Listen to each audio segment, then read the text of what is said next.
अब मैं दावते खिताब के लिए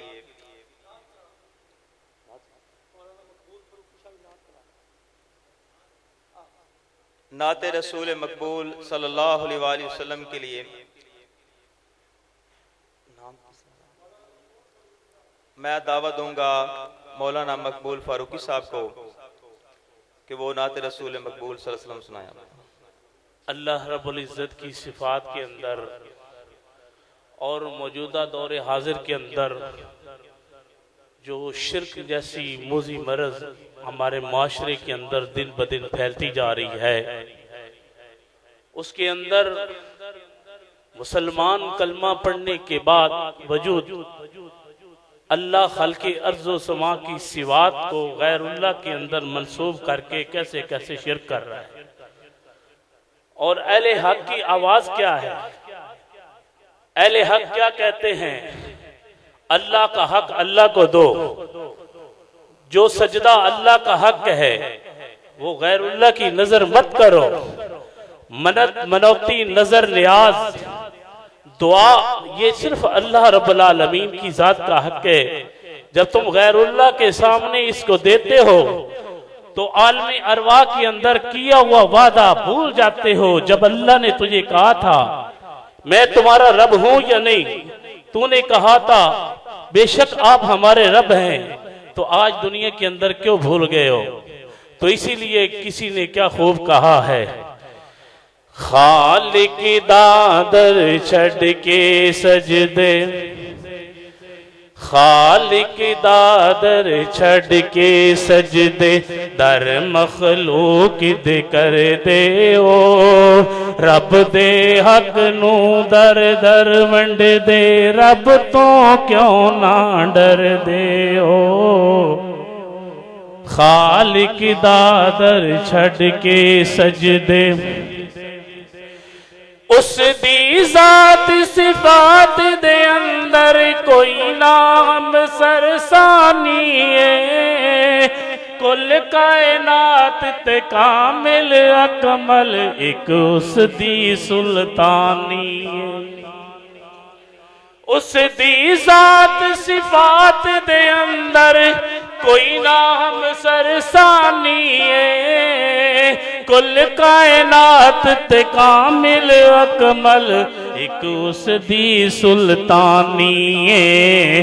क्यों ना उस माबूद दे दर ते, क्यों ना उस माबूद दे दर ते सर सजदे विच धर दे ओ रब दे हक नू दर दर वंड दे, रब तो क्यों ना डर दे ओ। खालिक दादर छड़ के सजदे मन्नत मनौती नजरान्याज़ा हक बनदा यज़दान दाए।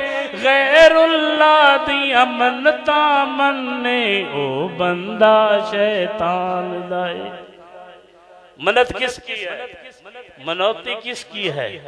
नजर किसकी है? नियाज किसकी है? इसीलिए कहा मन्नत मनौती नजरा न्याजा हक बनदा यज़दान दाए। गैरुल्लाह दिया मन्नता मन्ने ओ बंदा शैतान दाए। शिरक बिदत दी अग भड़का के, शिरक बिदत दी अग भड़का के कब्रां क्यों पे भर दे ओ रब दे हक नो दर दर वंड दे, रब तो क्यों ना डर दे ओ।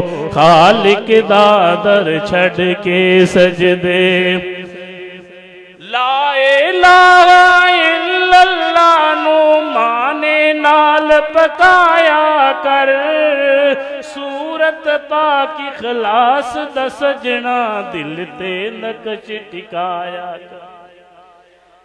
ला इलाहा इल्लल्लाह नो माने नाल पकाया कर। सूरत दौलत पाक इखलास दा सजना दिल ते नक्श टिकाया कर। बिन तौहीद दे रब नहीं मिलदा, बिन तौहीद दे रब नहीं मिलदा, जिद विच क्यों पे मरदे हो। बुल्ले शाह दा कलाम एक दफा मैंने एक जगह पर पढ़ा और उसके अंदर उसने लिखा, इल्म पढ़िया अशराफ नहीं होंदे जेड़े होवन अजल कमीने, ते पित्तल कदी सोना नहीं बनदा भावें जड़िए लाल नगीने, ते शूम कदी सखी नहीं होंदा भावें होवस लख खजीने, ते बाज तौहीद निजात नहीं होनी भावें मरिए विच मदीने। ए बुल्ले शाह ने भी कह दिया, मगर आज का मुसलमान अल्लाह की तौहीद से कैसे बगावत करता है। अल्लाह ने मां के पेट के अंदर इसको बिन मांगे सारा कुछ अता किया। दुनिया के ऊपर जब उसकी सोरो पुकार का वक्त आया तो ये उस खाक जात को भूल गया। तो इसीलिए कभी कहता है हमारे पीर गैब जानते हैं, कभी कहते हैं हमारे पीर बच्चे देते हैं, कभी कहता है हमारे पीर बेटियां देते हैं। मैं कहता हूं खुदा की कसम है, अल्लाह अगर पैगंबर की मर्जी से उसको नहीं देता तो पीर अपनी मर्जी से बेटा कैसे ले सकता है। तो इसीलिए जेकर गैब दे इल्म दी दौलत कोल नबियां दे होवे हा, गम यूसुफ विच प्यो यूसुफ दा 40 साल क्यों रोया। कितनी बड़ी तौहीद कि लोग कहते हैं कि पीर गैब जानते हैं। मैं कहता हूं हजरत याकूब अलैहिस्सलाम कुएं के करीब जाकर यूसुफ यूसुफ पुकारते रहे, मगर पता ना चल सकता कि मेरा यूसुफ कुएं के अंदर पड़ा हुआ है। अपने बेटों को ले भेजते हैं यहां से मिस्र की तरफ कि बेटा जाओ मिस्र से गल्ला भी लेकर आओ, मगर रास्ते के अंदर देखते जाना कहीं मेरा यूसुफ तुझे मिल जाए। मगर याकूब पैगंबर रोते रोते अंधा हो गया, आंखों की बिनाई खो दी, मगर उसके पास अगर गैब की खबरें होती तो उसको पता चल जाता कि मेरा बेटा तो मिस्र के तख्त ताज पर बैठा हुआ है, मैं तो ऐसे रो रो कर अपनी आंखों को गवा रहा हूं। मगर अल्लाह के सिवा किसी के पास गैब की खबरें नहीं है। तो इसीलिए क्या खूब कहा है, जेकर गैब दे इल्म दी दौलत कोल नबियां दे होवे आ, गम यूसुफ विच प्यो यूसुफ दा 40 साल क्यों रोवे हा। खलक अमर विच ओ यकताए, खलक अमर विच ओ यकताए, गैर शामिल क्यों कर दे ओ। रब दे हक नू दर दर वंड दे, रब तू क्यों ना डर दे ओ। खालिक दा दर छड़ के सजदे, या रब साई दर मेरे ते ना मखलूक झुकावी तू। सजदा गाना कबर मेरी नू मौला पाक बनावी तू। ये दुआ किसने मांगी थी? ये दुआ किसने मांगी थी? अहले इल्म की मजलिस के अंदर आप लोग बैठने वाले हैं, उलमा लोग भी बैठे हैं। ये दुआ मेरे नबी अलैहिस्सलातु वस्सलाम ने मांगी थी कि मेरी कब्र को सजदा गाह न बनाना। हजरत उमर बिन खत्ताब रजी अल्लाह ताला अन्हु ने अपने दौरे खिलाफत के अंदर बैत रिजवान का दरख्त कटवाया। किस वजह से कटवाया कि आने वाले वक्त के अंदर ये पूजा गाह न बन जाए। अल्लाह को हर चीज जो है वो माफ कर देगा, मगर शिर्क वाली जो गिलाजत है अल्लाह माफ कभी भी नहीं करेगा। तो इसीलिए मेरे महबूब पैगंबर ने भी कहा, या अल्लाह मेरी कब्र को पूजा गाह न बना देना। इसीलिए किसी शायर ने कहा है, या रब साई दर मेरे ते ना मखलूक झुकावी तू। सजदा गाना कब्र मेरी नू मौला पाक बनावी तू। हुक्म उदूली करके बन गए, हुक्म उदूली करके बन गए, बागी साईं सरवर दे ओ। रब दे हक नू दर दर वंड दे, रब तू क्यों ना डर दे ओ। खालिक दा दर छड़ के सजदे, बस मुख्तसर वक़्त के लिए आपके सामने खड़ा था। आखिर के अंदर 2-4 कलमात आपकी नज़र यही करना चाहता हूँ कि जिस स्टेज पर, जिस मस्जिद के अंदर, जिस मसलक की निस्बत से आप यहाँ बैठे हुए हैं, ये हक मसलक है, सच्चा और सुच्चा मसलक है। इसकी हकानियत आप इस एतबार से देख सकते हैं कि कोई जिस तरीके से मर्जी नफरत की निगाह से, तासब की निगाह से देखता रहे, मगर मैं ये कहूँगा कि इस मसलक की हकानियत देखनी हो तो कोई कहेगा कि ये हज़रत इमाम अबू हनीफा रहमतुल्लाह अलैह के गुस्ताख है, हज़रत इमाम अबू हनीफा रहमतुल्लाह अलैह को नहीं मानते, उनके बारे में गलत बोलते हैं।